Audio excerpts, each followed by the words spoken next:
we are heading into Yellowstone. Beautiful sunny morning, 6:30 a.m. and traffic is light at this moment. So what we're looking for is a cell signal of some type so I can get my emails out and download my videos to get out before there's a long gap between them because of all the mountains and gullies and out in the middle of nowhere land that I've been the past couple weeks. So we'll see how that goes. Well, I thought I'd give you a glimpse of what life on the road with two dogs is like. Like home, I don't always make the bed. Heck, you're gonna sleep in it the next night anyway. So anyway, let me show you what it's like traveling on the road, making videos, and living with two dogs. Okay? First, here's Kate. I've limited Kate to 3 hours of driving a day, and right now she's taking a spell resting up for her last hour. So she spells me when I'm tired. So it's a good deal. We'll look in the back here. See, we're at a little rest stop here in the Teton National Park where I finally got enough bars that I can download my videos so I can schedule them to be released while we're in the canyons and mountains where I can't possibly get any signal out at all.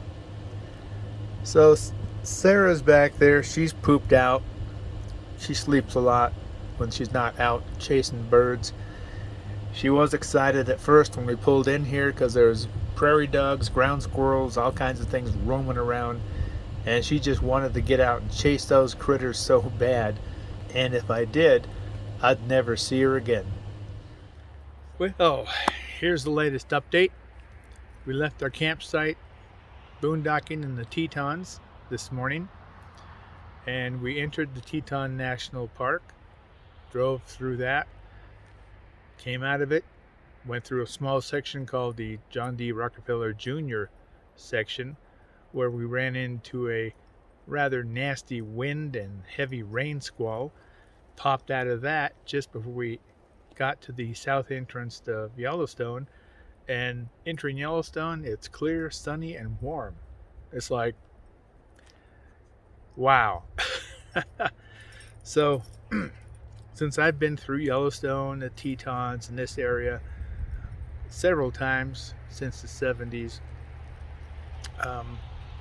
I decided to search out places that aren't as popular with the tourists or people that are dead set on one campsite. And I found a place here at Lewis Lake. Really nice campground as far as I'm concerned. And it's for us old folks with a lifelong National Parks Pass, $10 a night. So hey, you can't beat camping in Yellowstone National Park for $10 a night unless you're lucky to find someplace free, and that ain't possible.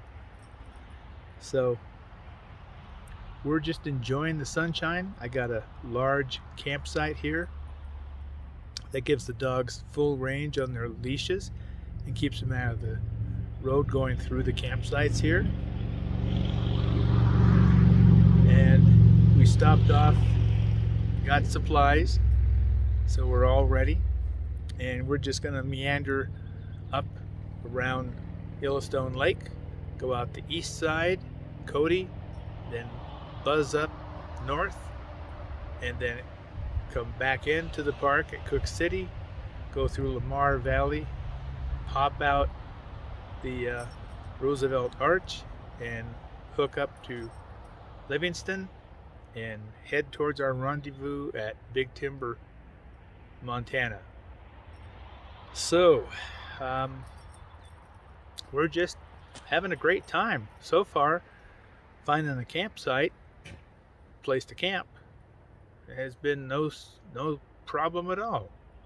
Yeah, some of the places I knew of that are boondocking are a lot busier than they were back in the 2019 summer, but that's to be expected.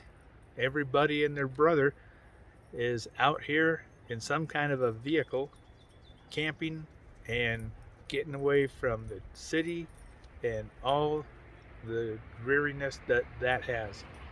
So, we'll see if this lasts into next summer. So anyway, I think the girls want me to play with them now that we're all settled in here. But so far, everything's great. Finding campsites is no problem.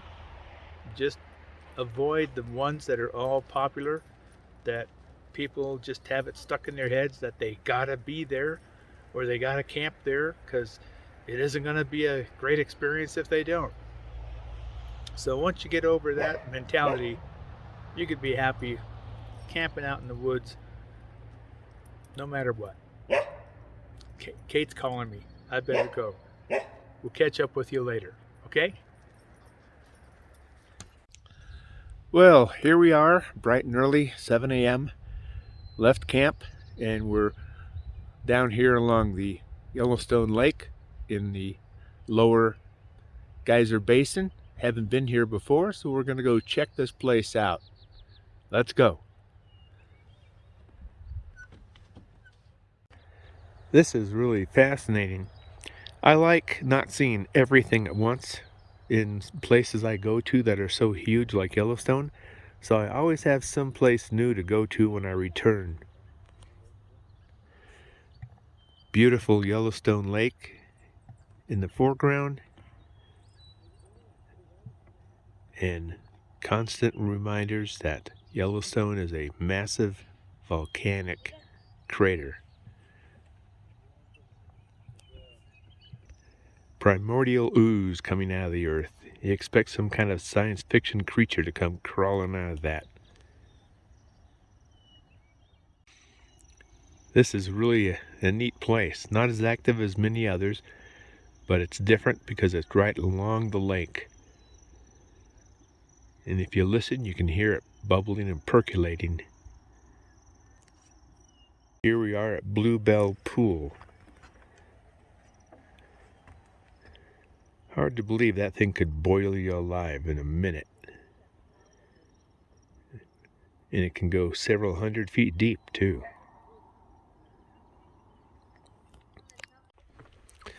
And the boardwalk continues way down right to the edge of the lake. I'm trying to stay ahead of people that are following me because they can't take their own trail. If I was behind somebody else that went on the boardwalk, I'd go the opposite direction. But people are like ants, they follow each other. No independent thought, or though it seems. And here we are down the boardwalk right at the water's edge of Lake Yellowstone.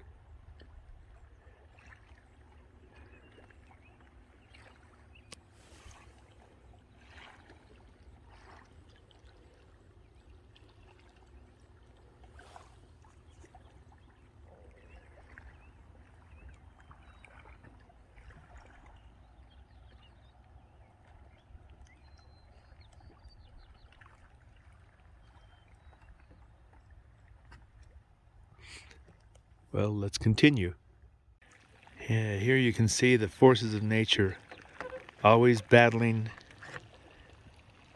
the wastefulness and ignorance of humankind. Let's just take a casual walk down here along the boardwalk along Yellowstone Lake and enjoy the view. You can smell the boardwalk in the early morning sun. The crystal clear lake beside you.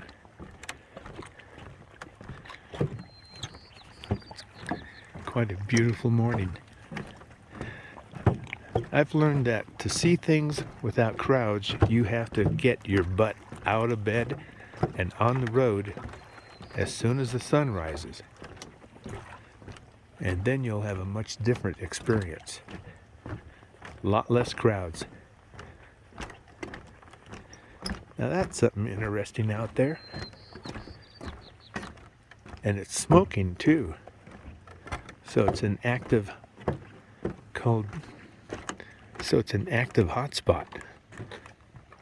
Almost like a little mini volcano coming out of the water. You can see how clear the lake is.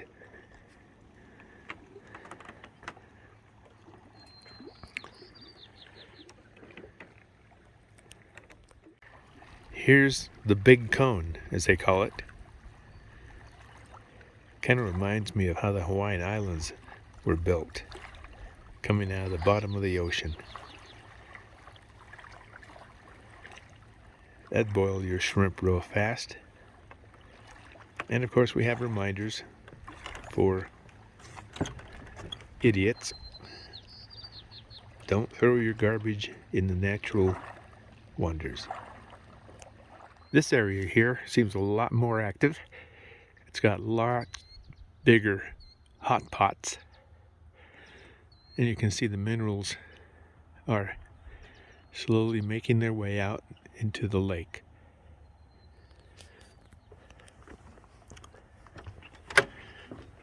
This is really nice. I like this because it is so different from the other upper geyser basin, being that this one is right on the lake.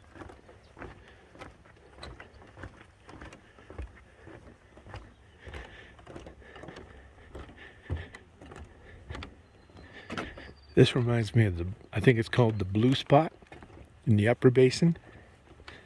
Wow, just look how crystal clear that water is. And boiling hot, I'm sure. I don't know if you can make this out because the sun's in my eyes as I'm filming this, but it is a turquoise blue. And you can smell the sulfur. But it is beautiful. Here's the abyss pool. Whoa, this thing does look deep. And of course, well, I won't say the word, but you know what I mean, person had to throw their garbage in there to prove their intelligence. You may not like my comments in my videos, but I'm so fed up with the stupidity of people nowadays. That is really something.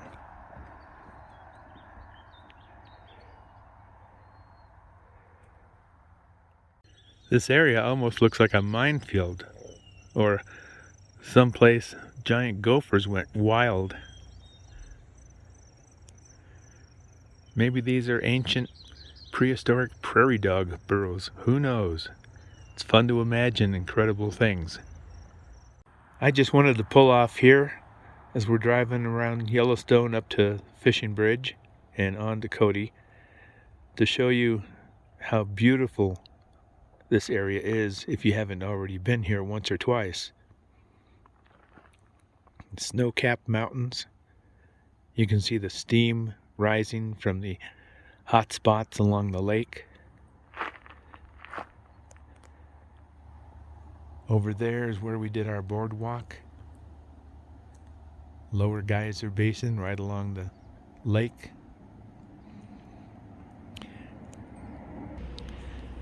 Couldn't have asked for better weather for a short month-long trip. This is beautiful out here. The lake is crystal clear. And when cars aren't traveling behind you, it is wonderfully peaceful. Well, back on the road. The drive around Yellowstone Lake is beautiful. It has little areas that you can pull off, come down to a sandy beach like this and have a picnic, maybe play in the lake. And it's got fantastic views.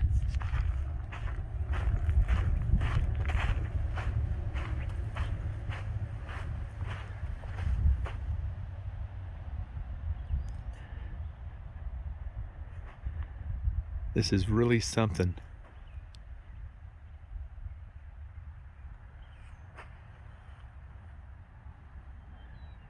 That ridge out there almost makes me think that this was a small caldera, possibly, that may have collapsed and filled with water. But this is certainly, I think, one of the drives you should not miss. It seems to be very, very empty of people and cars because everyone's going to the must-see locations like ants to a sugar cube. Well, I've been there, done that several times. So I seek out other parts of Yellowstone to enjoy. Also driving around Yellowstone Lake, you'll bear witness to the power of nature and the striking of lightning, and also the folly of man's ignorance and his handling of fire.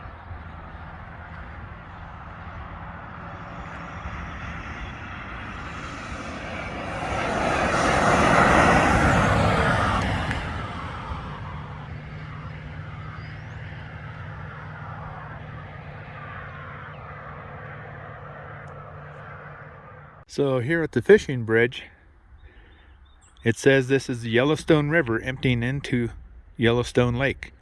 It's coming out of the mountains.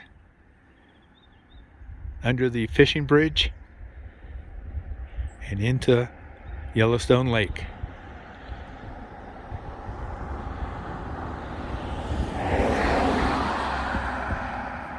Here we are on the world famous Yellowstone fishing bridge. In that direction is a large inlet with a big marina, and this is the famous fishing bridge I remember seeing in many Walt Disney videos during the 60s.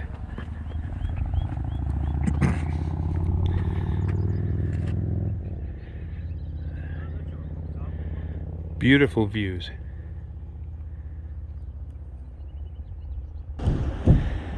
Well, that goes out into the main section of the lake, and you can see it's a real sandy bottom, pretty shallow unless there's a channel right in the middle where probably everybody crowds to fish.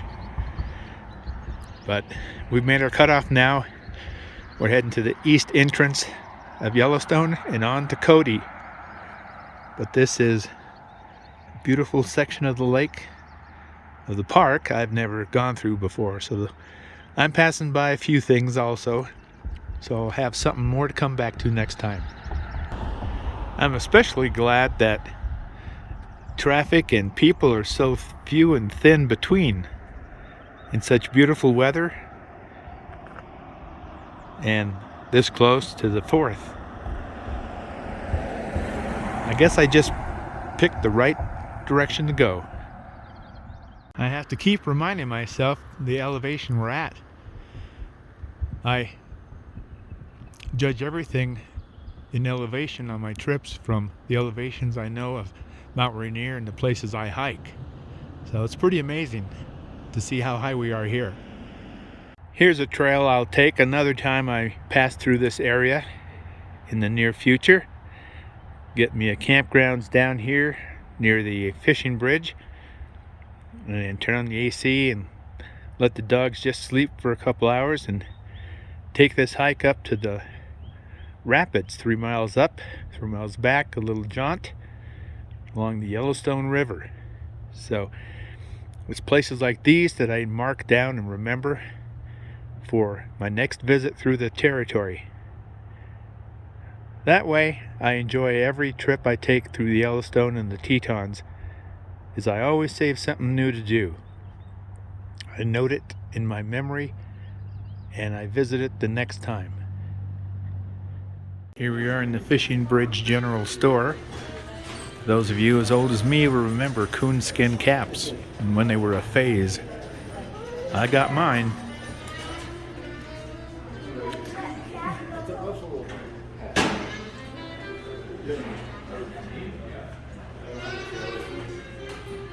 Have the typical cups, shirts, souvenirs.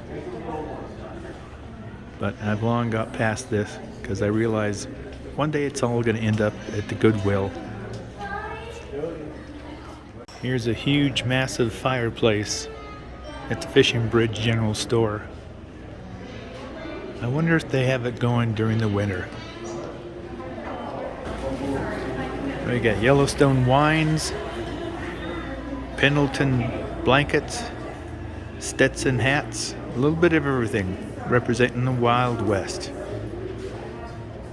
Well, let's move on.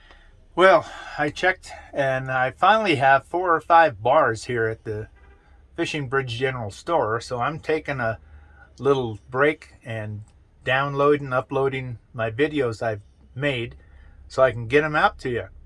I tell you, some of the places I go, you gotta drive and drive and drive just to find a cell tower you can get a signal from.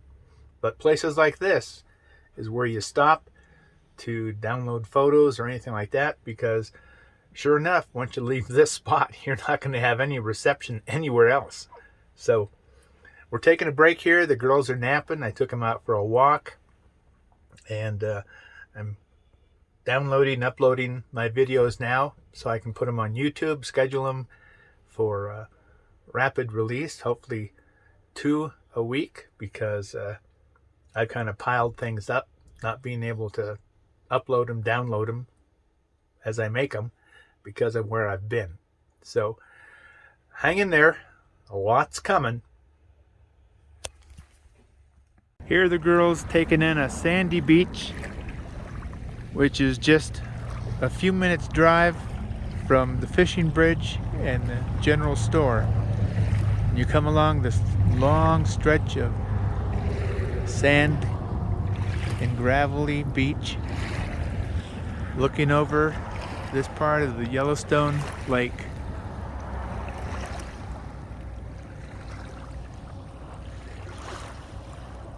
You can still see remnants of the many forest fires they've had here over the past decades.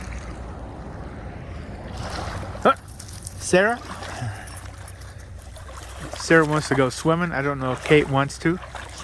I better grab him. Kate always acts like an anchor. Okay, girls, come here. Can you pull Sara back in, Kate? Huh? Okay, I better get him. Sara thinks she sees things. If it wasn't for Kate, she'd probably be out there swimming after something. What do you see, Sara? Huh? What do you see? Got a nice view, that's for sure. You're putting up with her, huh, Kate? There goes Sara.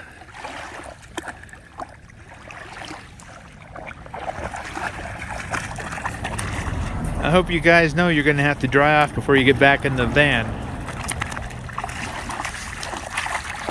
Dogs just having dog fun on the trip.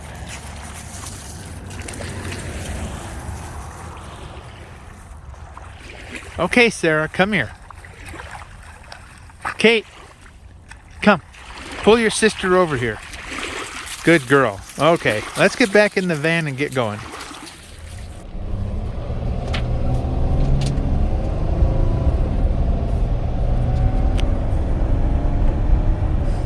Now the drive along the Yellowstone Lake rim is very, very picturesque.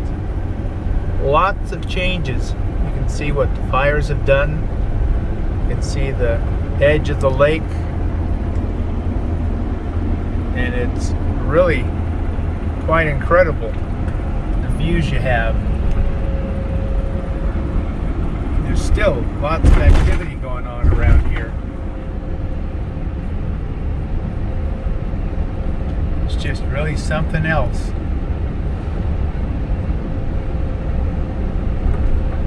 Even down here in different areas you can see where there's activity. Lots going on. Then they have public swimming beaches down here. Really, really nice. really, really nice. And of course, the leftovers of the big fires they've had. This is really something else here. Yep, we got some construction as always, so I'd better get ready to stop. Quite a lineup of trailers and RVs for sure. Well, as the girls and I wait to head towards our exit at the east entrance to Yellowstone National Park, our next video will continue our journey north outside the east boundary of Yellowstone on the Chief Joseph Scenic Byway to re-enter Yellowstone at the Cook City northeastern entrance to Lamar Valley. So till we meet again, the girls and I both wish you safe traveling and happy trails. Take care and enjoy the RV life. So long.